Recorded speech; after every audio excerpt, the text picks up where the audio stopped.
Hi అండి, అందరూ ఎలా ఉన్నారు? బాగున్నారా? మీ అందరికీ చాలా చాలా థ్యాంక్స్ అండి.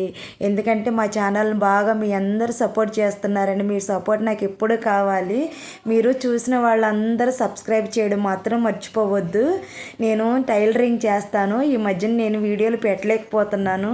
అంటే కొంచెం గిరాకీ కొద్దిగా ఉంటుంది కదా, ఆషాఢం ఆఫర్స్ అని చీరలు కొంటానే ఉంటారు కదా.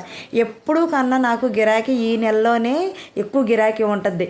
ఎందుకంటే ఇప్పుడు ఈ నెలలో ప్రతి ఆషాఢం వచ్చిందంటే ఇంకా వరలక్ష్మి వ్రతం, ఇంకా పండుగలు అన్నీ స్టార్ట్ అవుతాయి కదా. అందుకని చెప్పేసి వీడియోలు పెట్టడం కొంచెం లేట్ అవుతుంది. మీరు ఏమనుకోవద్దు. వీడియోలు లేవు అని చెప్పేసి మీరు సబ్స్క్రైబ్ చేయడం మాత్రం మర్చిపోవద్దు.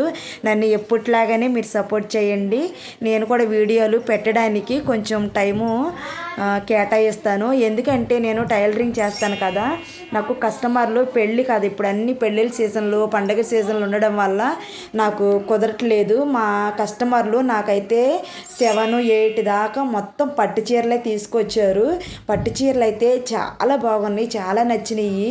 ఎందుకంటే స్మూత్గా ఉంది క్లాత్. పట్టు చీరలో నాకు పెద్దగా ఇంట్రెస్ట్ ఉండవండి. ఎందుకంటే పట్టు చీర కడితే అది నా పక్కన ఏదో మనిషి నిలబడినట్టు అనిపించిద్ది. ఇవైతే అలా లేవు, చాలా స్మూత్గా ఉన్నాయి. ఆషాఢం ఆఫర్స్ అయితే బాగా చాలా ఆఫర్స్ అంటే అదిరిపోయినాయండి. జీవి మాల్లో తీసుకున్నారంట వీళ్ళు. అసలు ఎంత లైట్ వెయిట్గా ఉన్నాయి అంటే పట్టు చీరలు చాలా స్మూత్గా, ఫ్యాన్సీ ఐటమ్, డైలీ యూజ్ చీరలు స్మూత్గా ఉంటాయి కదా, అలా ఉన్నాయి. ప్రైస్ కూడా రీజనబుల్గానే ఉంది. చాలా బాగున్నాయి. పట్టు చీరలకి అయితే నేను జీవి మాల్లో బెస్ట్ అని చెప్తున్నాను. ఎందుకంటే ఇప్పుడు నేను చూశాను కాబట్టి. వాళ్ళు వర్క్ బ్లౌజులు కూడా తీసుకొచ్చారు. వర్క్ బ్లౌజులు అయితే ఎక్కడ తీసుకొచ్చారు నేనైతే అడగలేదు, కానీ వర్క్ కూడా బాగానే ఉంది. పెసర కలర్ పింక్ అయితే ఈ చీర నాకు బాగా నచ్చింది. నేనైతే ఎప్పుడు నేను వీడియోలు తీసి పెట్టను. ఈ పట్టు చీరలో ఆఫర్స్ ఉన్నాయి కాబట్టి ఆఫర్స్ కూడా చాలా బాగున్నాయి. చాలా క్లాత్ బాగున్నాయి, రేటు కూడా రీజనబుల్గానే ఉందని చెప్పేసి మీకు పెడుతున్నాను. మీకు ఎవరికైనా నచ్చితే షాపింగ్ మాల్కి వెళ్ళి విజిట్ చేయండి. సబ్స్క్రైబ్ చేయడం మాత్రం మర్చిపోండి.